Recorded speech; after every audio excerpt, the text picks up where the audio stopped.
Hello guys and welcome back to my channel. So in this video I will tell you that how to change the column width in Excel.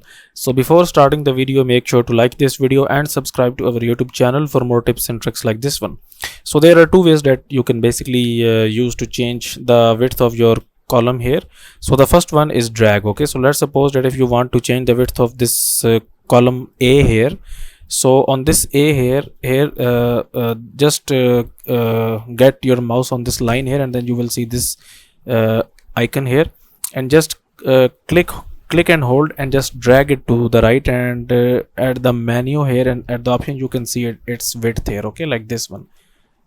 So and the second method is basically that make sure that you are in this cell here. Let's suppose if you want to change the width of these cells, select these cells here basically, and then make sure that you are in this home tab here and click on format, and here you can basically see this option where it says column width, okay, and you can also basically auto fit use this auto fit option, okay, so it will basically automatically adjust the width of your column depending upon the content in it, okay. So if I click on this one here, you can see that it has automatically adjusted it, okay, and you can basically manually adjust it to click on format column width and enter the column width, okay. So let's suppose if I enter 20 here, click on OK.